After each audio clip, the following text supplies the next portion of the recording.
ओम नमः सिद्धेभ्यः। ओम नमः सिद्धेभ्यः। ओम नमः सिद्धेभ्यः। निर्मल ज्ञान परटिया कम कलंक डहेवी। अपालत उजेण परु ते परम प्रणवे। सब करम मल का नाश कर हर प्राप्त करने जया।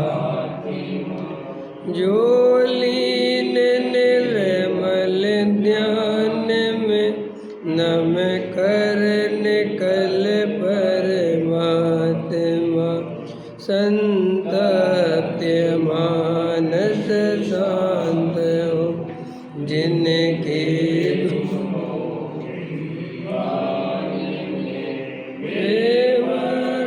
वर्धमान महान जिन बेचरे हमारे ध्यान में। योगसार ग्रंथ है, गाथा 18 है। गृहस्थी भी निर्माण कार्य पर चल सकता है। घर में रहे जो किंतु हे को पहचानते बेशीघ्र पावे न देव को जो ध्यावते। देखो क्या कहते हैं, श्री योगेंद्र देव कहते हैं कि गृहस्थ आश्रम में भी आत्मा का अनुभव हो सकता है। घर में रहते हुए भी मोक्ष मार्ग पर चलते हैं। मुनिराज उग्र पुरुषार्थ से शीघ्र ही मोक्ष का उत्कृष्ट साधन करते हैं। गृहस्थ सम्यक दृष्टि अपने योग्य साधन करते हैं। उनका पुरुषार्थ मंद होता है। उनको भी प्रतिक्षण राग का ही पना ज्ञान में बरतता है। देखो पहली बात तो ये बात आ गई कि गृहस्थ जीवन में भी हम आत्मा का अनुभव कर सकते हैं। इसलिए जो लोग ऐसा मानते हैं कि गृहस्थों को आत्मा का अनुभव नहीं होता, उनकी बात झूठी है, मिथ्या है। साफ साफ यहाँ पर आचार्य गृहस्थों को आत्मा का अनुभव हो सकता है, ये बात अपने को समझा रहे हैं। इसलिए जो गृहस्थों को ऐसा लगता है कि अपन को तो पुण्य करना चाहिए, दया दान पूजा भक्ति करना चाहिए, आत्मा तो अपन को अनुभव में आएगा नहीं, बिल्कुल ऐसा नहीं है। आत्मा अनुभव में आता है और आत्मा के अनुभव से ही चौथा गुण स्थान होता है। आत्मा के अनुभव के बिना कोई भी जीव सम्यक दर्शन को प्राप्त नहीं कर सकता। इसलिए आचार्य कहते हैं, मैं गृहस्थ हूँ, मैं संसार में फंसा हुआ हूँ, मेरे मकान दुकान घर गृहस्थी में उलझा हूँ, तो मैं तो दया दान पूजा भक्ति करूँ, गुरुओं की सेवा करूं, यही मेरा कर्तव्य है। आत्मा की बात मैं सुन तो सकता हूं, लेकिन मैं आत्मा का अनुभव नहीं कर सकता। ये बात इसलिए समझा रहे हैं क्योंकि बहुत सारे लोग स्वाध्याय तो करते नहीं, शास्त्रों को पढ़ते नहीं, ज्ञानियों की बात सुनते नहीं, मात्र कुगुरुओं के चक्कर में रहते हैं। और उन कुगुरुओं ने ऐसा पढ़ा रखा है कि तुम्हें आत्मा का अनुभव नहीं हो सकता, गृहस्थों को आत्मा नहीं मिल सकता, उनको दया दान पूजा भक्ति करो, संत साधुओं की सेवा करो, बस। समझ में आया कि नहीं आया? अभी बेचारे भोले जीव हैं, संसार की रुचि वाले जीव हैं, उन्हें आत्मा की तो रुचि वैसे ही नहीं है। सो इस तरह की बात कह के उनको आत्मा से और दूर कर देते हैं। और फिर उनके लिए पुण्य की महिमा, मंत्रों की महिमा, प्रक्षाल की महिमा, शांति धारा की महिमा, गंधोदक की महिमा, ये सब महिमा करा करा के उनको बेचारों को और पक्का कर देते हैं कि तुम तो यही काम करो तो तुम्हारे बाल बच्चे बढ़िया रहेंगे। हैं? एक कहावत है, कहावत के अंधा क्या चाहे, दो आँखें समझ में? अंधा क्या चाहता है? आप अंधे से कभी भी पूछोगे कि क्या चाहिए तो क्या मांगेगा। ऐसे ही गृहस्थ क्या मांगेगा? जब भी पूछो क्या चाहिए, बढ़िया पत्नी दे दो, बढ़िया घर गृहस्थी बना दो, पैसा दे दो, पुत्र दे दो, यही मांगता है ना बेचारा। तो जो कुगरू है वो उसी की मनो हिसाब से जो उसके मन में है वही बात कह दे तो बड़ा प्रसन्न हो जाता है वो, क्योंकि उसे आत्मा से तो कोई लेना देना है नहीं। समझ में? इसलिए वो कहते अच्छा जी बहुत बढ़िया है। अगर जो महाराज जितने चमत्कार बतावे, जितने क्रियाकांड बतावे, वो महाराज जगत पूज्य हो जाता है। समझ में? उसको सारी दुनिया पूजने लगती है। और जो महाराज आत्मा की चर्चा करे तो ये महाराज अपने ग्रुप के ही नहीं है हटाओ इन महाराज। समझ में? अब गृहस्थों को बेचारे को पता नहीं है, अज्ञानी है ना वो, क्योंकि उसको ये पता ही नहीं है कि सच्चा सुख तो आत्मा के अनुभव से ही मिलेगा, मोक्ष मार्ग तो आत्मा के अनुभव से ही मिलेगा। ये दया दान पूजा भक्ति तो संसार के कारण है। ये बात उसके बात ही नहीं समझ में आई। उसको तो ऐसा लगता है कि जो दया दान पूजा भक्ति करेंगे तो पुण्य का उदय से अनुकूल सामग्री मिलेगी और परंपरा से बाद में मोक्ष भी मिलेगा। टोडामल जी साहब ने लिखा है जो पुण्य बंध के कारण है वे निर्जरा के कारण कैसे हो सकते हैं? एक कारण से दो कार्य कैसे हो सकते हैं? अरे जो चीज़ बंधन का कारण है वही मुक्ति का कारण कैसे हो सकती है? समझ में आया कि नहीं आया? लेकिन अज्ञानी को ऐसी पढ़ाई, ऐसे मिथ्या गुरु, ऐसे अज्ञानी गुरु उसके पाप के उदय से मिल जाते हैं, तो बेचारा ऐसे भ्रम जनित उपदेश सुन सुन के अपने मिथ्यात्व का सेवन करता है। तो देखो यहाँ पर आचार्य साफ साफ कहते हैं कि गृहस्थी में रहकर भी आत्मा का अनुभव हो सकता है। इसलिए हम सबको अपने को गृहस्थ कह कर और दया दान पूजा भक्ति करने वाला नहीं मानना चाहिए। अपन आत्मा के अनुभव का पुरुषार्थ करना चाहिए, लगना चाहिए। ये सब बाहर में उलझे रहना, सुबह से शाम तक बाहर के ही कामों में लगे रहना और एक बार भी आत्मा का ध्यान नहीं करना, सामायिक नहीं करना, अपने स्वरूप में नहीं लगना, ये अच्छी बात नहीं है। ये सोच कर कि हम तो गृहस्थ हैं, नहीं, आचार्य अपने को कह रहे हैं कि गृहस्थी में रहकर भी हम आत्मा का अनुभव कर सकते हैं और बहुत सारे जीवों ने किया है। भाई ऐसा भी नहीं है कि हम पहले आदमी हैं जो हमें करना है। इसके पहले बहुत सारे पंडित, विद्वान, त्यागी, वृत्ति सब ने आत्मा का अनुभव किया है, इसलिए हम भी कर सकते हैं। तो साहब हमें आत्मा का अनुभव हो सकता है तो अभी तक क्यों नहीं हुआ? हमने पुरुषार्थ ही नहीं किया, हमने आत्मा की रुचि नहीं करी, हमने उस तरफ ध्यान ही नहीं दिया। हम तो दया दान पूजा भक्ति में लगे रहे, संत साधुओं की सेवा में लगे रहे, और वे संत साधु भी ऐसे ही मिल गए कि वे ही समझाते रहे कि तुम तो हमारी सेवा करो, शांति धारा करो, भगवान खुश हो जाएंगे। अब बेचारे लगे रहते लाइनों में सुबह से, वो शांति धारा करेंगे, 1100 2100 की सब जगह बोलियाँ लगती हैं। कितना बड़ा धंधा है वो। देखो वास्तव में मंदिरों का उद्धार हो जाए, बड़ा मंदिर बन जाए, इस अभिप्राय सहित मंदिरों में खोटे विकल्पों द्वारा, खोटी क्रियाओं द्वारा पैसा अर्जन करता है सो पापी है। कई महाराज क्या सोचते हैं कि हम तो ये धर्म के लिए कर रहे हैं, हम अपने लिए थोड़ी पैसा मांग रहे हैं, हम तो ये मंदिर बड़ा हो जाए। तो मंदिर बड़ा करने के लिए गृहीत मिथ्यात्व का सेवन करना पड़े, इससे बड़ा पाप क्या होगा? कई लोगों का क्या रहता है दीदी कि हमें कुछ नहीं है, हमें 1 रुपया नहीं चाहिए, हमें कुछ नहीं है, तो काहे के लिए कर रहे हो? बस अपना मंदिर बड़ा हो जाए, अपन के यहाँ एक हो जाए, सोने के कलशा आ जाए। तो अब सोने के कलशा लाने के लिए इस शांति धारा का चमत्कार दिखा दिखा के काम करोगे क्या? जबरदस्ती अतिशय क्षेत्र बना दो, जबरदस्ती अतिशयकारी, समझ में है कि नहीं है? चमत्कारी, अतिशयकारी है कि नहीं? और सारी जनता वो अतिशय के पीछे भागती है। देखो भैया, ऐसी प्रभावना, कोई प्रभावना नहीं है जिसमें जीव के गृहीत मिथ्यात्व का सेवन हो जाए, जिसमें हमारे निमित्त से जीव गृहीत मिथ्या दृष्टि हो जाए, ऐसा मंदिर बनाने का, ऐसा चमत्कार करने का कोई फायदा नहीं है। इस सभी को विचार करना चाहिए। आज हमारे समाज में पैसा इकट्ठा करने के नाम पर रात और दिन विपरीत मार्ग को ग्रहण किया जाता है। नई नई खोटी रीति चलाई जाती है, मात्र काय के लिए? पैसा इकट्ठा करने के लिए। 4 कलश की जगह 50 कलश विराजमान कराओ कि क्यों? कि पैसा आ जाएगा। 10 प्रतिमा, 2 प्रतिमा, 3 प्रतिमा की जगह 1000 प्रतिमा विराजमान कराओ, 500 प्रतिमा विराज के पैसा आ जाए। अरे हमें समझ में नहीं आता अपन को इतना बड़ा मंदिर बनाना ही क्यों है? जब तुम्हारे पास समाज कम है, लोग कम है, तो तुम बड़े बड़े मंदिर क्यों बनाने में लगे? नहीं समझ आए?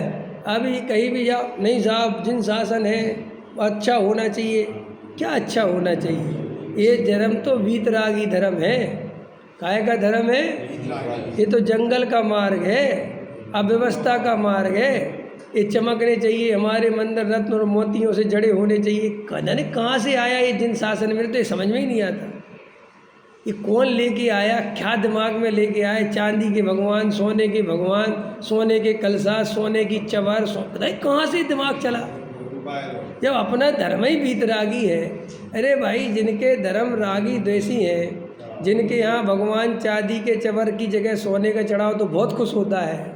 जिस भगवान की पत्नी है, जो भगवान खुद ही हाथ में हथियार लेके खड़ा है, उस भगवान के साथ ऐसा व्यवहार करो तो समझ में आता है। अरे जो भगवान आँख में हाथ रख के बैठ गए, नग्न दिगंबर हो गए, परम वीतरागी हो गए, उनके सोने के कल से और चांदी के कल से क्या करेंगे? तो ये कहता है कि साहब हमारी महिमा है उनके प्रति, तो अपने घर से लाना, तेरी महिमा है तो।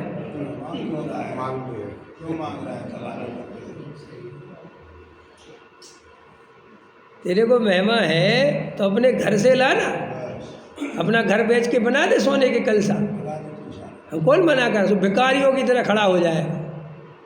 हमारे मंदिर में सोने के कलसे नहीं है, एक कलसा की बोली कौन लेगा? कि विकल्प किसको है कि सब मुझे बहुत भाव आता है, सब जगह तो सोने के कलसे से होने लगे, अपने यहाँ तो वही चल रहे स्टील के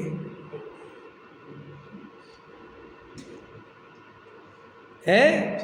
तो ये सोने के कलसा, चांदी के कलसा जब ये करोगे तुम, तो तुम्हारे यहाँ धर्म टिकेगा कहाँ? क्योंकि धर्म के सामने धन हावी हो गया, और धन हावी कराने वाले हम ही हैं। आज धर्मात्माओं को कोई नहीं पूछता, और धनवानों के सामने लोगों की लाइन लगी हुई है। बोलो, आज एक पंडित विद्वान तुम्हें स्वाध्याय में बुलाए तो तुम नहीं आओगे, लेकिन एक सेठिया बुलाए कि आ जाओ, अरे बड़े सेठ जी ने बुलाया, चलो भैया, न बुरा मान जाएंगे। धनवानों की महिमा है कि धर्म की महिमा है? सोने के कलसा। अब जब तुम इस तरीके, और समाज तो उतना ही है, कोई बड़ा जैन समाज है कितना सा, 20-30-50 लोग होते हर ग्रुप में, समझ में? और उनको निचोड़ते रहो और ले आओ और बड़ा मंदिर करो, और 4 आदमी बैठने वाले नहीं वहाँ। छोटे छोटे गांव में बड़े बड़े मंदिर बना रहे हैं, वहाँ पे जाओ तो 4 आदमी नहीं मिलते, वो मंदिर इतना बड़ा। तो भैया काहे के लिए बुला रहे? मेरे सामने कई दफ़े प्रस्ताव आते, कोई बात आती, हालांकि अब लोगों को पता चल गया कि पंडित जी इस टाइप के नहीं है, तो कोई नहीं आता, बीच बीच में आते। तो मैं, जैसे कोई कहता है कि हमें अपने वहाँ मंदिर बना, कितने घर के समाज हो? बोले 4 घर के, 3 घर के। तो मैंने कहा काय को बनाना भैया, वहाँ पंचायती मंदिर है ना पहले से।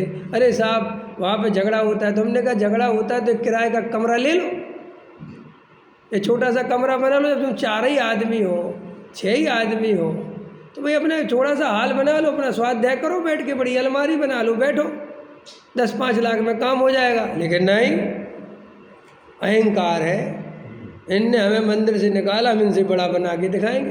अरे तो बड़ा बना के दिखाएगा तो घर बेच के बना, तो घर नहीं बेचना, बम्बई दिल्ली धक्का खाएंगे, सेठियों के दरबार जाएंगे। वो सोचता है धर्म के मांगे मुझे लाज नहीं आवे क्या बोलता है? धर्म के मांगने के लिए मुझे लाज नहीं आती। अरे कहा तू मूर्ख बना हुआ है, अपने अहंकार के लिए लगा हुआ है। तो धर्म समझता कहाँ है? धर्म क्या चीज़ है? धर्म इन मंदिरों में खोजता है, धर्म प्रतिमाओं में खोजता है, धर्म पूजा पाठ भक्ति में घुसता है। अरे धर्म तो आत्मा के अनुभव का नाम है, और वो आत्मा तो मैं स्वयं हूँ। तो स्वयं के अनुभव करने के लिए चांदी के कलसा, सोने के कलसा नहीं चाहिए। ये बात मैं क्यों कह रहा हूँ? आप लोगों को लगेगा पंडित जी कहाँ से बोल रहे हैं? यहाँ से बोल रहे हैं। गृहस्थों को आत्मा का अनुभव होता है, इसलिए गृहस्थों को आत्मा का अनुभव का पुरुषार्थ करना चाहिए। ये चांदी के कलसे और सोने के कलसों में नहीं अटकना चाहिए। ये आचार्य अपने को कह रहे हैं। इसलिए गलत साधुओं के चक्कर में पड़कर वेद ज्ञान की बात तो सुनाते नहीं, और चमत्कार और अतिशय और ये और गंधोदक की महिमा और लमोकार की महिमा और भक्तांबर की महिमा और ये और वो, और ये पढ़ोगे तो पैसा आ जाएगा, ये पढ़ोगे तो पुत्र हो जाएगा, और ये पढ़ोगे तो पैसा बरसने लगेगा। ये सब वो कल बता रही थी ना आप, रात को पगला कराते हैं। वो पगला क्यों कराते पता है? हाँ, अजय पगला यहाँ भी चलता है। और वे तो अब जो हो सो हो। अब तो ऐसी हालत हो गई, पहले जो दिगंबर साधु थे ये कहीं पगला पगला करने नहीं जाते थे, माने वो चरण रखने किसी की दुकान पे। अब आजकल तो यहाँ पे भी चलता है, दिल्ली में खूब जाते हैं, चांदनी चौक की दुकानों पे जाते उद्घाटन करने। हाँ, कोठियों में ठहरते। अरे रे रे रे, ये तो पंचम काल महादुर्गति कोई प्राप्त हो रहा है, क्या करें? कहने में हमारी जवान जो है फीकी पड़ जाए। साधु कोठियों में रह रहे हैं, एसी चलवा रहे हैं, चमत्कार बता रहे हैं, महिलाओं को बैठा रखा है, उनसे गप्पे लड़ा रहे हैं, और अपने को साधु बता रहे हैं। अरे रे, महापाप, नरक में जाए। और अज्ञानी उसके चक्कर में मुफ्त में नरक जाए।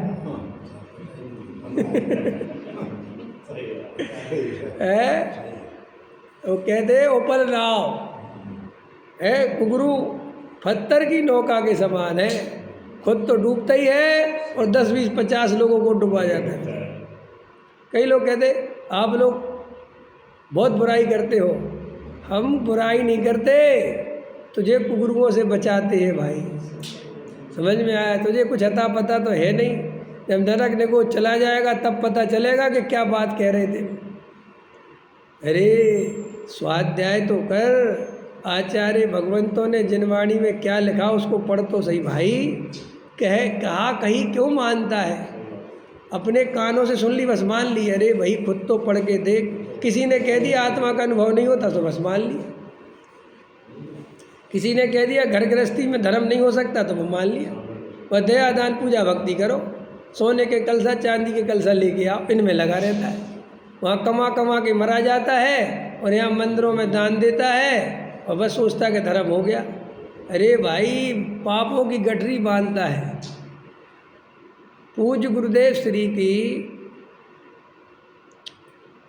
हमने वो तत्व की बात तो पकड़ी, लेकिन उनकी वैराग्य परिणति नहीं पकड़ी। मुमुक्षुओं ने क्या किया? उनकी तत्व की बात तो पकड़ ली, उनने जो वस्तु का स्वरूप समझाया, लेकिन साथ में जो वैराग उनकी परिणति में बहता था, जो ये कहते थे ए सेठिया, ए सेठ, ये मैं मत करना, बकरे के पेट में मैं करेगा, ये बात नहीं पकड़ पाए हम। इस पे हमने ध्यान नहीं दिया कि उनने इस पे भी कुटारा घात किया है। उनने जो अहंकार पे चोट मारी है हम वो नहीं पकड़ पाए। दया दान पूजा भक्ति में धर्म नहीं है गुरुदेव कहते हैं, ये पकड़ लिया, नहीं समझा। लेकिन सेठियाई में भी धर्म नहीं है, मंदिर बनवाने में भी धर्म नहीं है, ट्रस्टी बनने में भी धर्म नहीं है, प्रतिमा विराजमान करने में भी धर्म नहीं है। ये भूल गए क्यों है? सेठियाईपन चल रहा है कि नहीं? मोक्षु में होते हैं सेठिया के नहीं कि यहाँ और ज़्यादा होते हैं? नहीं समझ में आया क्यों? वो सेठिया को ये कहने वाला कि बकरे के पेट में मैं करेगा, ऐसा फिर बाद में माहौल ही नहीं रहा।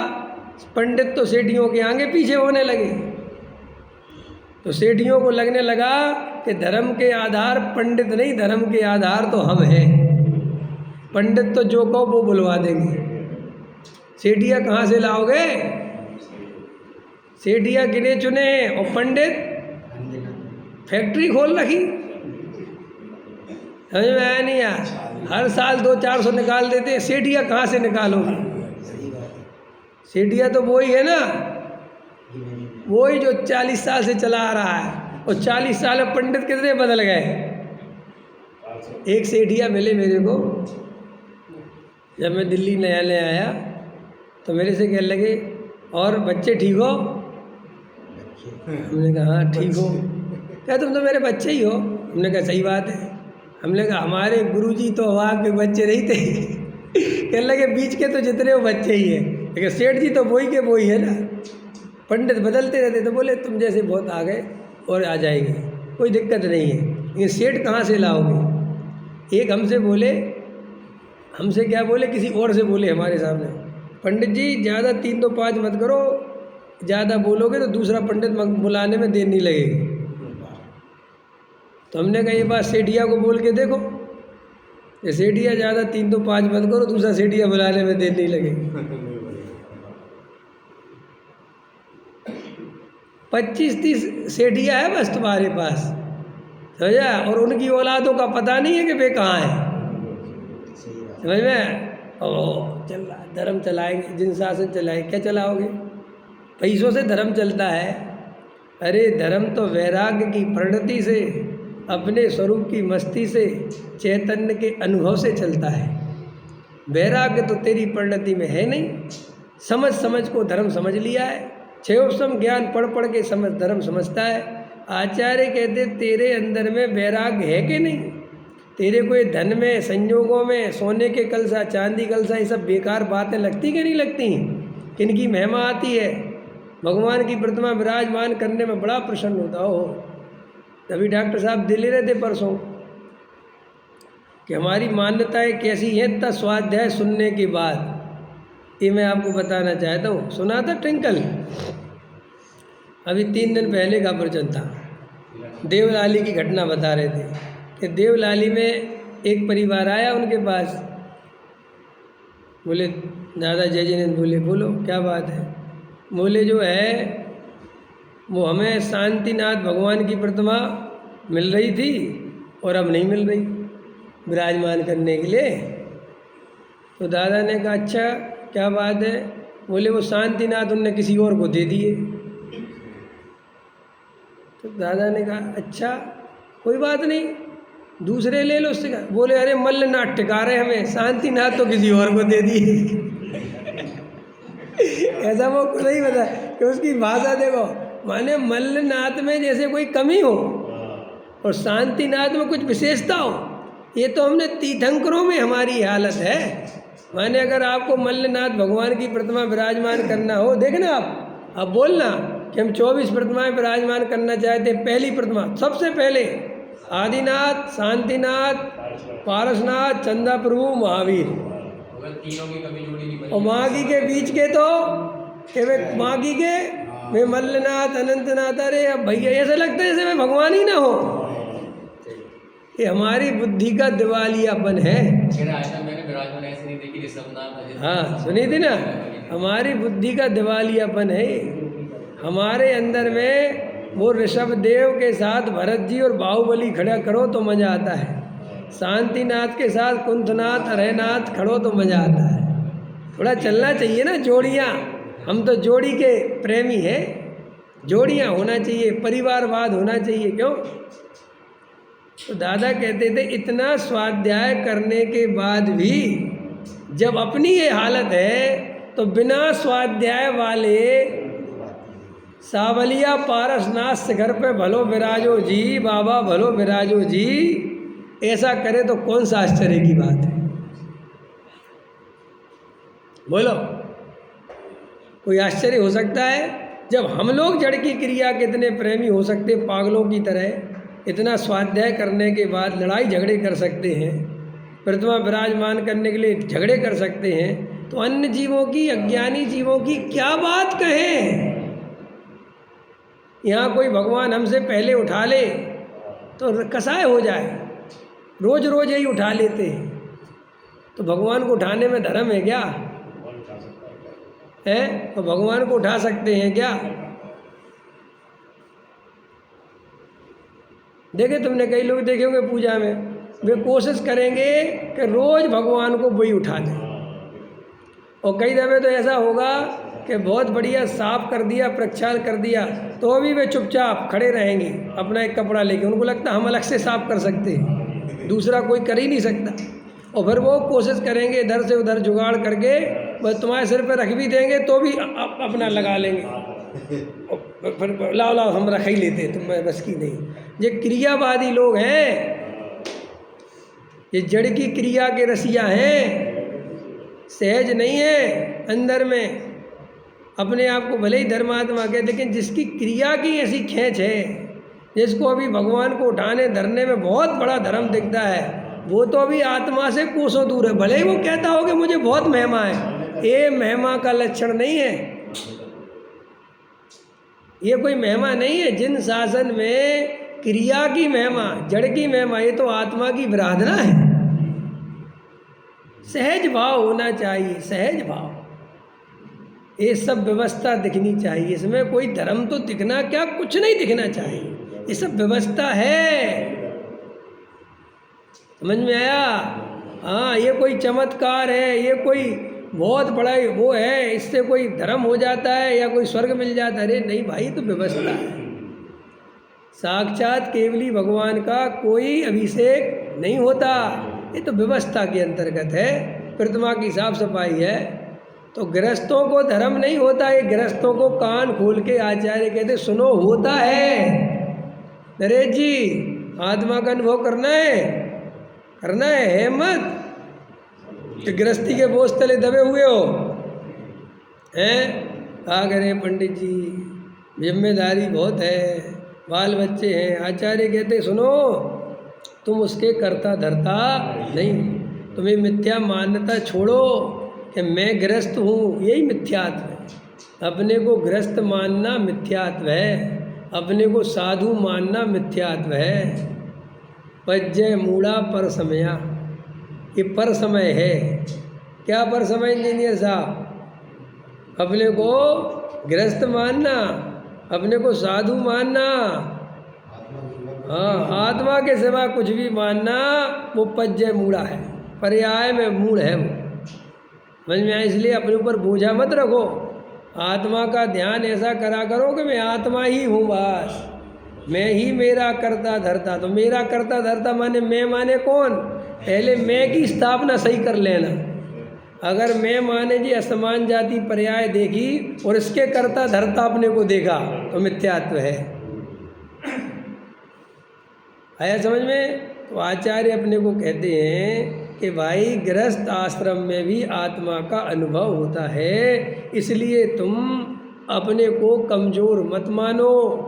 दया दान पूजा भक्ति क्रिया कांड अकेला मत करते रहो, वो तो भूमिका के अनुसार होने योग्य होगा तो होगा, वो करना ही चाहिए, करना ही पड़ेगा, करना जरूरी है। ये मान्यता मिथ्या दृष्टि की है। बोलो, दया दान पूजा भक्ति करने चाहिए कि होते हैं? अभी आप लोगों का मेरा प्रश्न कब से चालू हुआ है? सोमवार से। मैंने वो बात बताई थी गुरुदेव वाली, बता दी ना, टोनामल जी वाली, कि जब उनने सुबह शुभ भाव की बताई थी ना, कि व्यवहार का उपदेश व्यवहार से होता है, उसको परमार्थ मान के मत चलना। शुभ भाव करना चाहिए, व्यवहार का उपदेश है, करने वाला में हूँ ही नहीं, ये पक्का निर्णय होना चाहिए। प्रत्येक जीव तभी भगवान दिखेगा जब उसे परिणामों से भी भिन्न देखेंगे। अपने को भी हम भगवान तभी देख पाएंगे जब परिणामों से भिन्न अपने को देखेंगे। अगर अपने को भी क्रिया वाला परिणाम वाला देखेंगे तो हम कभी अपने को शुद्धात्मा देख ही नहीं पाएंगे, और जब देख ही नहीं पाएंगे तो शुद्धात्मा का अनुभव कैसे करेंगे? आया समझ में कि नहीं? तो उपदेश तो बहुत हैं बार बार, इसलिए देखो आचार्य कहते उपदेश सुनने में सावधानी रखना। क्यों रखना उपदेश सुनने में सावधानी? क्योंकि उपदेश निश्चय से ज़्यादा व्यवहार के हैं। उपदेश ज़्यादा काहे का है? अच्छा, आप लोग बता सकते हो व्यवहार का उपदेश ज़्यादा क्यों है? निश्चय का कम क्यों है? हाँ, व्यवहार बिना समझाया नहीं जा सकता। और बताओ, दिखाई तो व्यवहार देता है, ये भी ठीक है। और बताओ,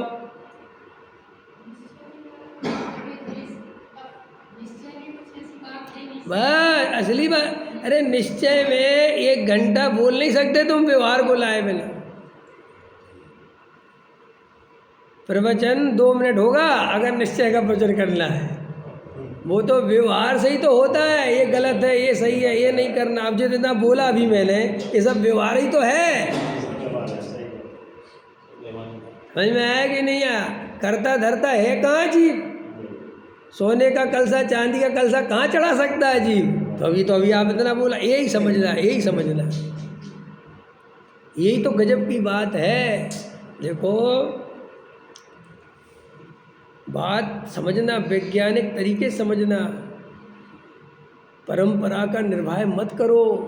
ये परंपरा ढोते ढोते अपन मर जाएंगे। परंपरा से कुछ धर्म नहीं होता। खुद जागृत रहो, किसी की नकल मत करो, किसी की कॉपी मत करो, किसी से डरो मत। अपना जीवन, अपना निर्णय स्वयं करो। सारे लोग किसी क्रिया को करते हैं, इसलिए अपन करते हैं क्योंकि हमारी परंपरा। इससे बड़ी मूर्खता कुछ नहीं हो सकती। सब लोग स्वाध्याय में बैठते हैं, हमारी परंपरा है। ये परंपरा परंपरा क्या करते रहते हो भाई? तुम डॉक्टर के पास इलाज परंपरा से कराने जाते हो कि बीमारी के हिसाब से जाते हो? बताओ। लोग में बीमारी के हिसाब से जाते हो इलाज कराने के परंपरा के हिसाब से जाते हो? और धर्म परंपरा के हिसाब से जाते हो कि अपने अंदर की मिथ्या मान्यता को देखकर जाते हो? क्योंकि इतनी होश ही नहीं है कि मेरी मिथ्या मान्यता पे कुठारा घात हो रहा है कि मेरी मान्यता का पोषण हो रहा है, पता ही नहीं। हमें तो सुनना चाहिए, हमें तो सुनना चाहिए। क्या सुनना चाहिए भाई? पहले विचार तो करो। जयचंद जी छाबड़ा साहब कहते हैं, जयसेनाचार्य कहते हैं, इस जीव को अनादि काल से व्यवहार का ही पक्ष है, क्योंकि व्यवहार का ही परिचय है, आत्मा का तो है नहीं। और प्रवचनकार उपदेश शैली में व्यवहार की ही बात करता है, इसलिए वो पकड़ लेता है तुरंत कि देखो उनने कहा ना परिणामों का ध्यान रखना चाहिए, क्रिया का ध्यान रखना चाहिए, बस एकदम पकड़ कर लेता है। क्योंकि जन्मों जन्मों से मैं क्रिया करने वाला, मैं परिणाम मेरे, इनका करता धरता मैं हूँ, ये मान्यता हमारी कंटिन्यू चल रही है। चल रही कि नहीं? अभी मान्यता कैसे बदलेगी? जब अपन प्रवचन ही परिणाम सुधारने का सुनेंगे तो वो ये परिणाम मैं नहीं हूँ, ये बात समझेंगे कैसे? बोलो रमेश जी, कौन से प्रवचन अच्छे लगते हैं? परिणाम मेरे नहीं, ये वाले के परिणाम सुधारना चाहिए, परिणामों का ध्यान रखना चाहिए, क्रिया समय पर करना चाहिए। कौन सा अच्छा लगता है आप लोगों को? झूठ मत बोलना बिल्कुल भी।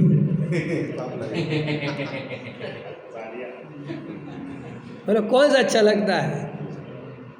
जिसमें आपको कुछ करने का काम बताया जाए, जिसमें आपको इस तरीके की बात, परिणामों की, क्रिया की, इसकी उसकी, ये ज़्यादा अच्छा लगता है।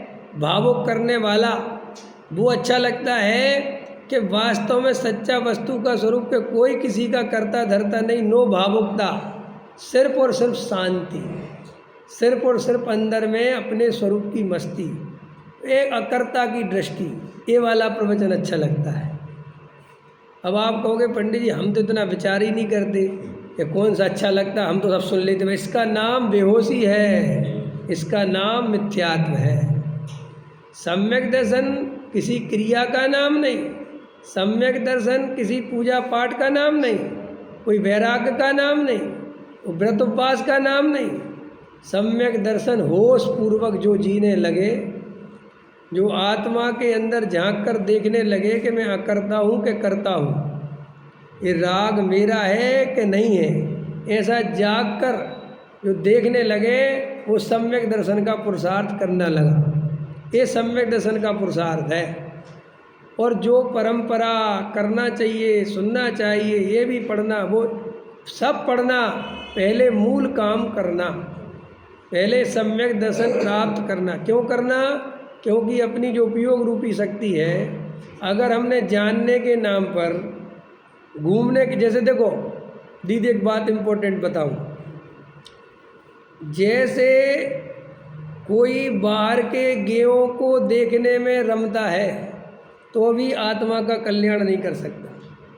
जैसे लंदन, बम्बई, पेरिस, जापान, बंगला सब घूमना है तो वो आत्मा का कल्याण कैसे करेगा? ये तो बात तो आपको समझ में आती है ना। जैसे जो पंच इंद्री के विषय भोगों में रात दिन फंसा पड़ा है वो आत्मा का कल्याण कैसे करेगा? ऐसे ही जो जीव परिणामों को सुधारने और बिगाड़ने में और शास्त्रों को तो पढ़ना ही चाहिए, इस चक्कर में सबरे शास्त्र पढ़ने में लगा हुआ है, उसका भी कल्याण दुर्लभ है।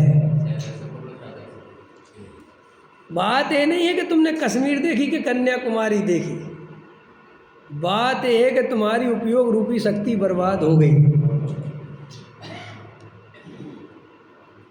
प्रथम में प्रथम समय सार, प्रथम में प्रथम समय सार। और कब तक समय सार?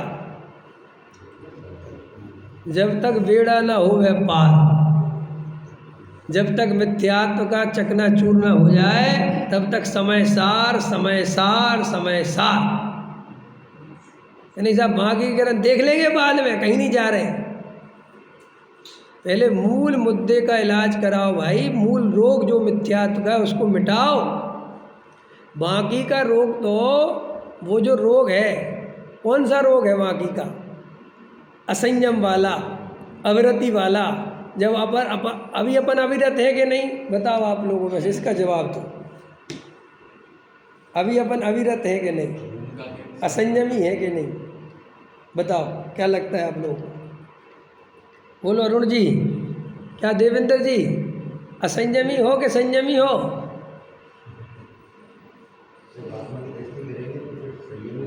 हाँ अच्छा, और बोलो बोलो बोलो। क्या राजेश जी बताओ, अपन संयमी है कि असंयमी है? अरे मैं कुछ कह रहा हूँ इसलिए पूछ रहा हूँ, तुम डरो मत। ये तो मैं जानबूझ के तुम्हें जगाता हूँ कि जगो मैं क्या कहने वाला हूँ। आगे मैं कहूँगा, तुम्हें नहीं कहना, बैठा तुम्हें हूँ। तुम तो सिर्फ बताओ तुम संयमी हो कि असंयमी? हाँ ठीक है, अब जवाब सुनो।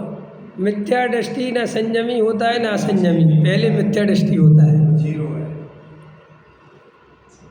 ये है उसका जवाब। काय का संयम और काय का संयम, कहाँ चक्रों में फंस रहे हो?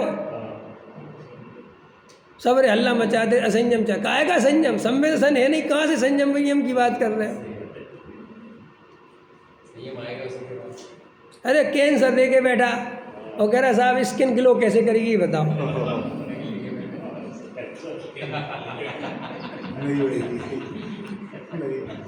अरे उधार थोड़ा पैसा दे दिया मैंने, ठीक है ठीक है, अड्डा नहीं ले रहा। मेरा कहना बोला इतनी बड़ी बीमारी तेरे चल रही है, तुझे मूर्खों जैसी बात है पूछता है। सब एक टाइम रोटी खाए कि 2 टाइम खाए, सब शुद्ध खाए। अरे भैया तो इधर रख, अभी पहले आत्मा का अनुभव कर, तत्व निर्णय कर, रात और दिन आत्मा में लग। साहब रोटी सब्जी के साथ, अरे सब्जी के साथ मतलब सब्जी के साथ खा, नमक के साथ मतलब नमक के साथ खा, उस पर ध्यान ही मत दे, तू आत्मा पे ध्यान दे। साहब वो हरी अरे अभी कह रहा हूँ ना, वहाँ ध्यान मत दे, क्योंकि साहब वहाँ ध्यान क्यों नहीं दिलाने देते? वहाँ देगा तो ये रह जाएगा। हम कोई दुश्मनी नहीं है क्रियाकांड से, लेकिन वो इतना खतरनाक है कि उसके पीछे पड़ेगा तो ये रहे कि क्यों साहब क्यों रह जाएगा? अरे जन्मों जन्मों के संस्कार हैं।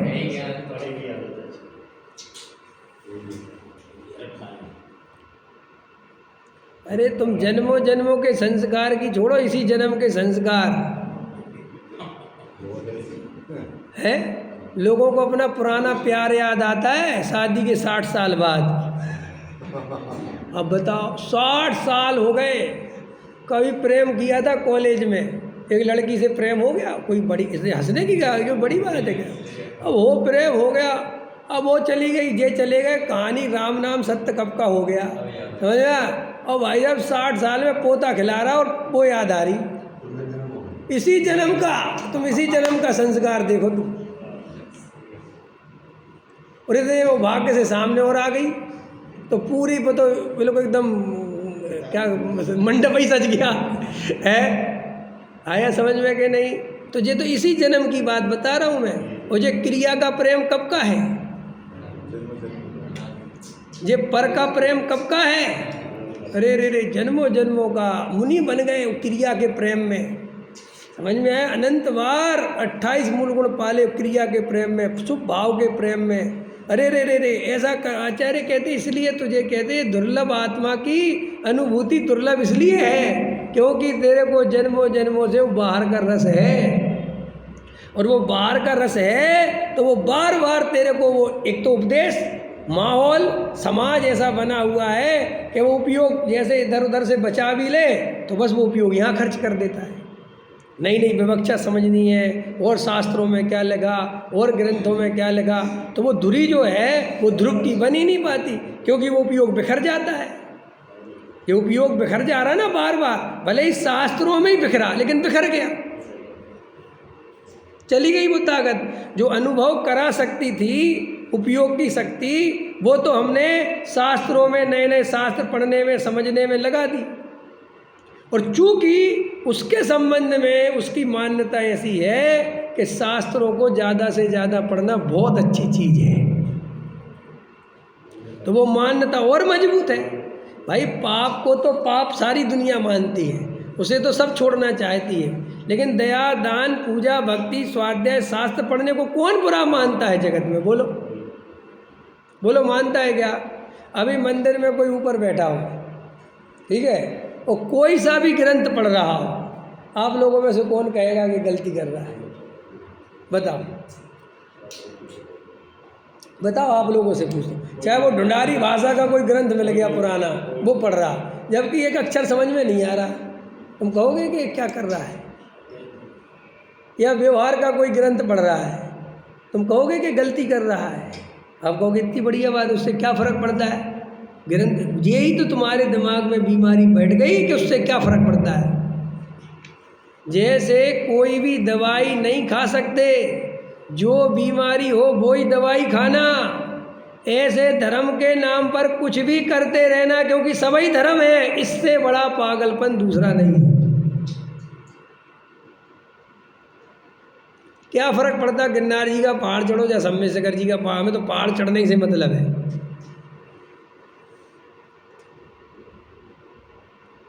आया समझ में? थोड़ी समझ में आ रही मैं क्या कह रहा हूँ बात? अरविंद जी क्या कह रहा हूँ मैं? हर चीज़ पढ़ लेना स्वाध्याय नहीं होती, जिससे हमारा मिथ्यात्व नाश हो उसका नाम स्वाध्याय है। हर प्रवचन प्रवचन नहीं होता, जिस प्रवचन से हमारी मिथ्या मान्यता मिटे वो प्रवचन होता है ना। प्रवचन तो मुरारी बाबू का भी होता है, झासाराम का भी होता है, समझ में आया? सबका होता है, तो सबका नाम ही हमारे डॉक्टर साहब कहते अध्यात्म योगी बाबा रामदेव बोले रात और दिन आत्मा की चर्चा करें हम, रात और दिन आत्मा के बारे में लिखे हम, और अध्यात्म योगी कौन है भाई? वो किस बात का अध्यात्म कर रहा है? सांस उल्टी लो सीधी लो, पेट उल्टा करो सीधा करो, पैर ऊपर करो हाथ नीचे करो, ये कौन सा अध्यात्म है भाई? ये कहाँ से निकाला? लेकिन जगत मूर्खों से भरा पड़ा है, कौन जाने अध्यात्म माने क्या। हर कोई आध्यात्मिक शिक्षण शिविर, आध्यात्मिक शिविर, काय का अध्यात्म भैया? जहाँ चमत्कारों की चर्चा होनी है, गंधोदक से कोड़ दूर होना है, वो काय का अध्यात्म? अरे अध्यात्म तो जहाँ आत्मा की चर्चा होती है, एक द्रव्य दूसरे द्रव्य का करता धरता नहीं है बात होती है, जहाँ पर्यायों से भिन्न ध्रुव की बात होती है, जहाँ सम्यक दर्शन ज्ञान चारित्र की बात होती है, उसका नाम अध्यात्म है। जहाँ चमत्कार को नमस्कार होता है उसका नाम अध्यात्म। जहाँ शरीर की क्रियाएं योगासन, पद्मासन, खड़गासन सिखाते हैं, इसका नाम अध्यात्म नहीं है। अधि माने जानना है ना बोलते, और आत्मा को जानना, इसका नाम अध्यात्म है। तो ऐसे ही हम उपयोग को तो साहब हमने इंद्रियों के विषय छोड़ दिए, अच्छी बात करें, बहुत बढ़िया है। हमने साहब घर गृहस्थी जो अच्छी बात है, लेकिन अब जो उपयोग तुमने बचाया उसे रात और दिन अपने स्वरूप में लगाना, आत्म स्थिरता में जाना, ध्यान में जाना, तत्व निर्णय में जाना। नहीं लगे तो ये मत सोचना कि नहीं कुछ भी नहीं, अपन तो थोड़ा कुछ भी पढ़ लो, कुछ भी नहीं पढ़ना, वही पढ़ना। गुरुदेव श्री हमारे सामने जीवंत उदाहरण है। समय सार पूरा होता था और फिर क्या करते थे? दुनिया का एक ही आदमी है ऐसा ना आदि में हुआ ना अंत में, कहीं हो नहीं सकता। एक गुरुदेव अकेले ऐसे व्यक्ति थे कि जो एक ही ग्रंथ पर 45 वर्ष तक प्रवचन करते रहे। आश्चर्य की बात नहीं लगती आपको? हम में और आप में है एक दो ही बार पढ़ने की हिम्मत है? अच्छा 2 बार पढ़ सकते हो तुम समय सा? अरे हम तो वो लोग हैं, अगर कोई आए और कहे कि निकालो समय सार कहा था छठवीं, अरे आज 4 बार सुन ली। अब कोई और पंडित जी से बोलो कोई और ले ले, तो हमें आत्मा की अरुचि है।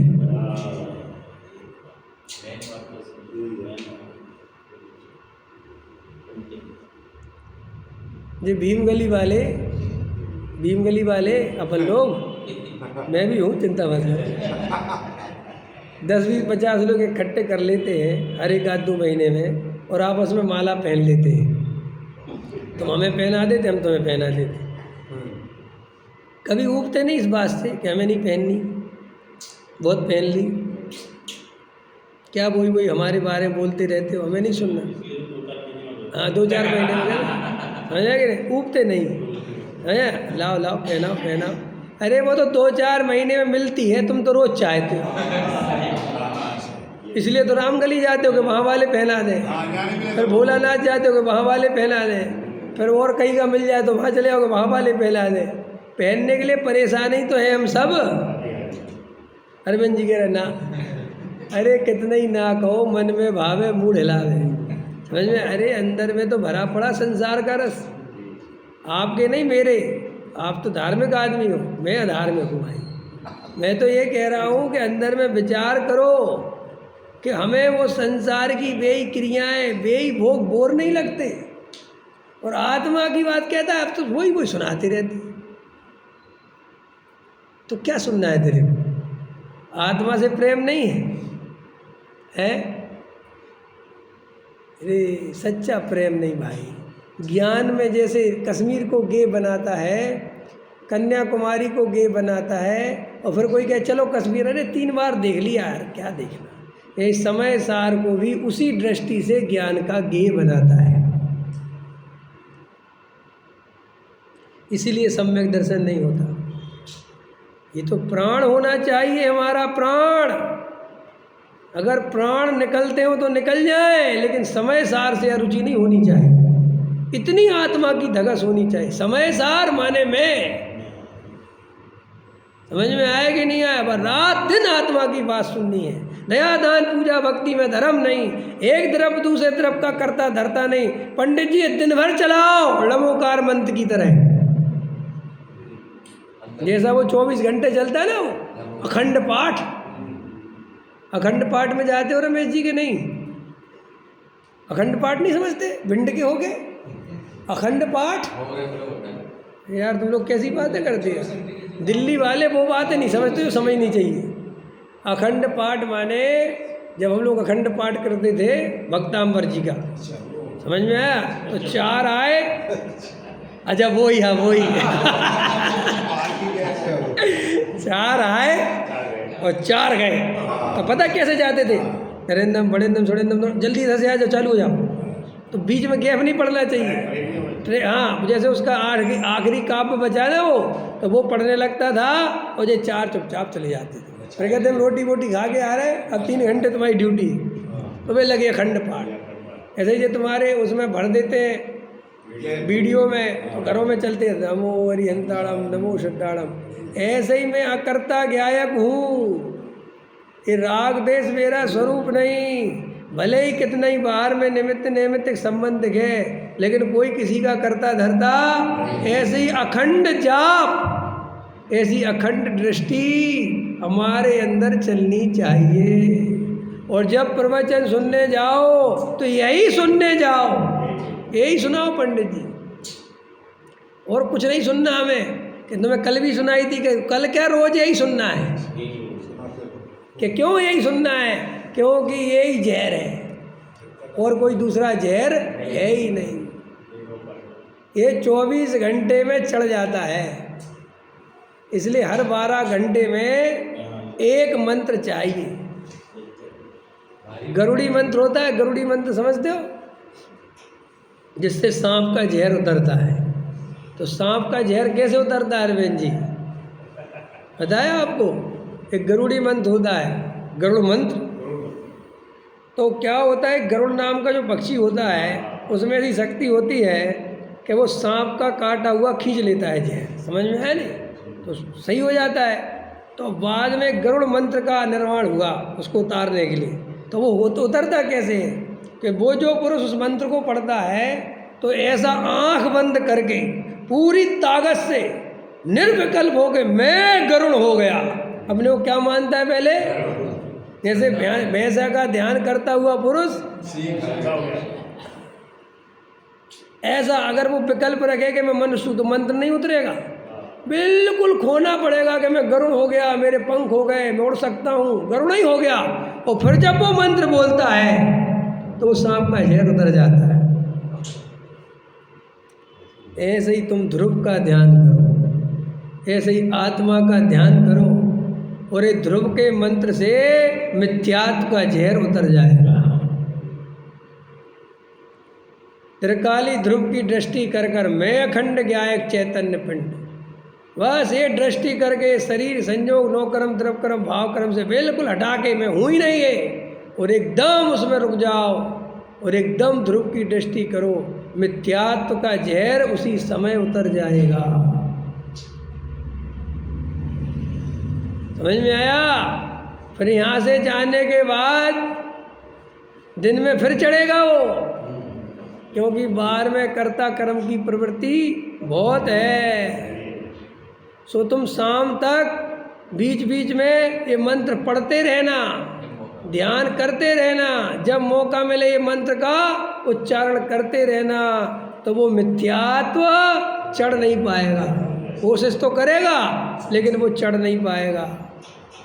इसका नाम है दिन भर तत्व विचार, इसका नाम है दिन भर ध्रुव की दृष्टि।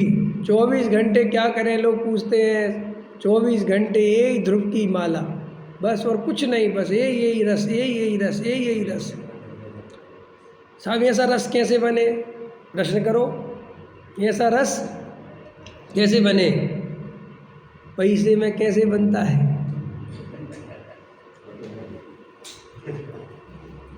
पैसे बनता है कि नहीं बनता? रस बनता है पैसे में?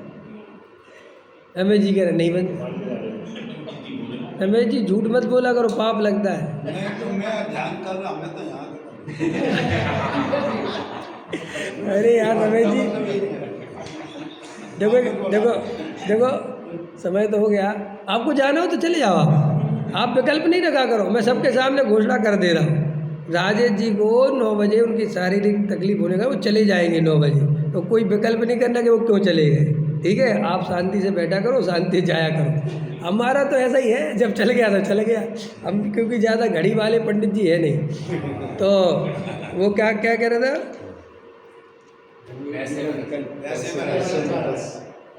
का रस कैसे आता है? हाँ, पैसे को तो समझ गया मैं। हाँ, मुंबई में कहावत है रमेश जी, एड़ा बन के पेड़ा खाना। तुम एड़ा बन के पेड़ा तो नहीं खाते? एड़ा बन के पेड़ा समझते हो कि नहीं? ऐसा दिखाता है भोले पुरुष की बात ही, हमें कुछ पता नहीं, अंदर समझता सब है। रमेश जी कह रहा पता ही नहीं पैसे का रस क्या होता है। अरे पैसे का रस माने जब भी पैसे की बात चले माने मिलने की बात चले, 2 करोड़ का लाभ हो सकता है। भाई साहब वो ज़मीन 10 लाख की है और गारंटी से 2 साल बाद 10 करोड़ की हो जाएगी। वहाँ से हाईवे निकलना, ये मेरे पास सीक्रेट है, एकदम रस बनता है। यार दिला दो, कि तुम्हारे पास 10 लाख है, मैं कहीं से इंतजाम कर लाऊंगा, तुम चिंता मत करो, लेकिन दिला दो मुझे, किसी और को मत बताना। देखो हर समय पैसे का लाभ दिखे तो कैसा रस बनता है। पैसे से सुख मिलेगा कि नहीं मिलेगा वो बाद में चूल्हे में गया। मेरी उम्र कितनी है ये भी चूल्हे में गई।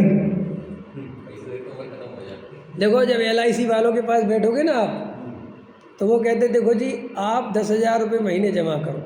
अरे बहुत अच्छा, क्या होगा?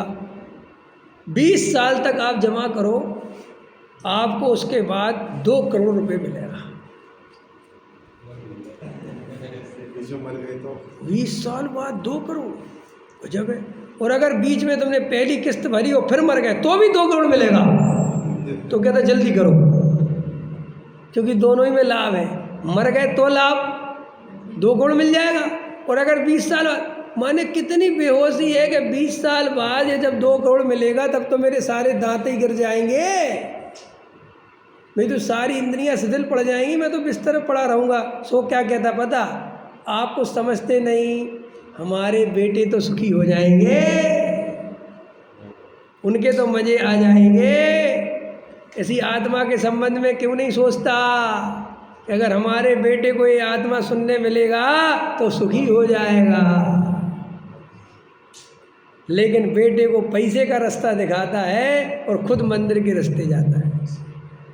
कहता पहले मैंने खूब कमाया, अब तू कमा। वो कहता पापा मंदिर चलूं, बाद में, अभी तू कमा। तो ऐसे जीव को आत्मा की सच्ची रुचि नहीं है। अब कई लोग कहेंगे कि पंडित जी हम तो चाहते कि हमारे बच्चे आवे। कहोगे आप लोग, मुझे पता है क्या कहोगे। हम तो चाहते पंडित जी हमारे बच्चे आवे। हृदय पे हाथ रख के बताओ कितना चाहते हो। और पैसा कमावे ये कितना चाहते हो। वजन किस पे ज़्यादा है। और ये शुरुआत से ही वजन है कि आज से वजन है। जिस दिन से स्कूल भेज रहे हैं उस दिन से वजन है कि पैसा कमावे। इसको सम्यक दर्शन की प्राप्ति होवे, ये भाव कहाँ आवे जब तक खुद को ना होवे। और जब तक ये बात खुद को समझ में आती है तब तक देर बहुत हो चुकी होती है। इसलिए बुढ़ापे में बाप कहता बेटा मेरी बात मान जा, पैसे में कुछ नहीं रखा बेटा। वो कहता वाह वाह वाह, अब जो उपदेश देने लगे। और अपनी जवानी में माँ कहती थी कि शांति से बैठ के भोजन कर लो, तो कहते थे चुप रहो, तुम लोगों को भोजन के अलावा कुछ दिखता ही नहीं है। और आज बड़ी भाषण देते हो, बेटा रोटी तो खा ही ले। तुमने कितनी खाई? तो वो रस देखा ना उसने, चढ़ा ना चस्का। इसलिए बुढ़ापे का उपदेश कार्यकारी नहीं है। जवानी में ही अपने बेटे को उपदेश दो और उसके सामने बैठ के स्वाध्याय करो, तत्व चिंतन करो, तो ये बात बनेगी। समझ में आया? जब बच्चों के सामने तुम रात दिन पैसा पैसा पैसा पैसा करोगे और उसी में लगे रहोगे तो बच्चा भी समझता है कि ये सब पैसे का ही खेल है। ठीक है ना? विचार करना। सहजानंद।